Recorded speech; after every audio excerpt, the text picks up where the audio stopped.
ابھی جو کتاب آپ سن رہے تھے یہ میری ہی لکھی ہوئی معارف مثنوی ہے، جو بہت ہی نافع اور اکابر وقت اور علماء زمانہ بھی اس کتاب کو اپنے مطالعے میں انہوں نے رکھا۔ شیخ الحدیث مولانا زکریا صاحب رحمۃ اللہ علیہ نے مجھے خط لکھا مدینہ طیبہ سے کہ میں نے تمہاری دو کتاب معارف مثنوی اور دنیا کی حقیقت لفظاً مدینہ پاک یعنی بلد رسول صلی اللہ تعالی علیہ وسلم نے سنا دی اور سن لی۔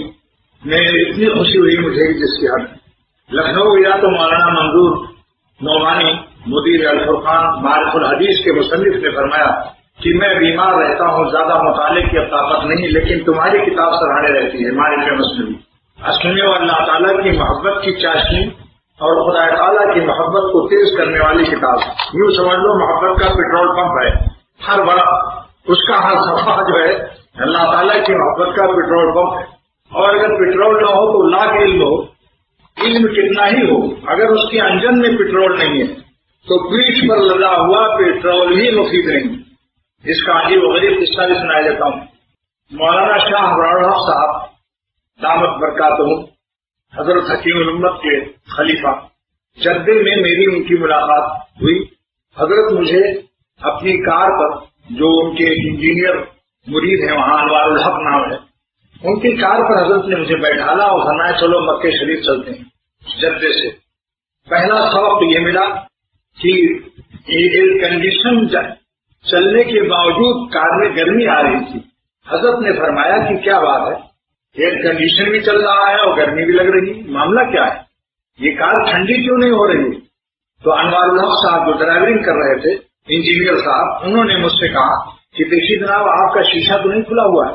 تو واقعی میرا شیشہ تھوڑا سا کھلا ہوا تھا، پورا بھی نہیں کھلا ہوا تھا، تھوڑا سا کھلا ہوا تھا بس۔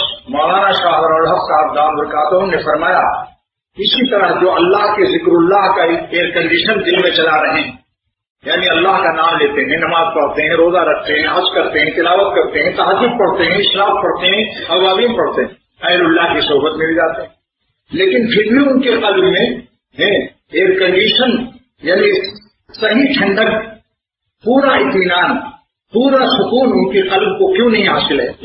معلوم ہوا کہ ان کی موٹر کا بھی کوئی شیشہ کھلا رہتا ہے۔ کار میں تو 4 شیشے ہوتے ہیں اور انسان کی موٹر میں 5 شیشے ہیں جن کا نام حواس خمسہ ہے۔ یہ 5 شیشے ہر انسان کے پاس، ہر انسان کی کار میں 5 شیشے ہیں۔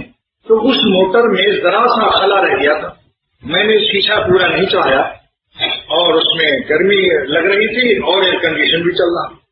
تو حضرت نے مجھ سے فرمایا کہ دیکھو جس طرح ذرا سا تمہارا شیشہ کھلا ہوا تھا تو ایئر کنڈیشن کا پورا نفع نہیں حاصل ہو رہا تھا۔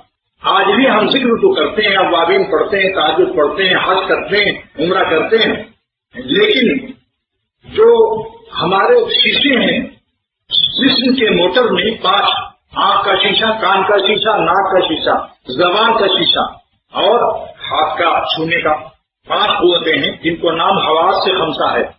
دیکھنے کی طاقت کا نام باصرہ ہے۔ اس شیشہ ایک آنکھ پر ہے، کان سے سامعہ ہے، ناک سے شامہ ہے، زبان سے ذائقہ ہے، ہاتھ سے لامسہ ہے۔ 5 قوتیں ہیں، 5 شیشے ہیں۔ اب اگر ایک شخص رات دن اللہ اللہ سبحان اللہ پڑھ رہا ہے مگر شیشہ تقویٰ کا شیشہ نہیں چڑھا رہا ہے اپنی آنکھوں پر، بھابھی کو بے پردہ دیکھتا ہے، نامحرم عورتوں کو بے پردہ خوب باتیں کرتا ہے، جب سڑک پر دفتر جاتا ہے تو کوئی بس اسٹاپ نہیں چھوڑتا، ہر جگہ اس کی آنکھ اسٹاپ کرتی ہے، اگرچہ بس تھوڑی ہی دیر رکتی ہے مگر وہ دور تک دیکھتا جاتا ہے۔ اس سے کانوں سے گانے بھی سن رہے ہیں ریڈیو میں چپے سے، اور چھپ چھپ کے نہ جانے کتنی خطائیں کرتا رہتا ہے انسان چھپ کر کے۔ یہ چھپ کے کیوں کرتا ہے؟ یہی اس کے گناہ ہونے کی علامت حدیث میں بیان کی گئی ہے۔ سرور عالم صلی اللہ تعالی علیہ وسلم ارشاد فرماتے ہیں کہ گناہ کی پہچان بھی یہی ہے کہ تمہارا دل دھڑک رہا ہو اور تمہیں خوف لگا ہو کہ کوئی دیکھ نہ لے۔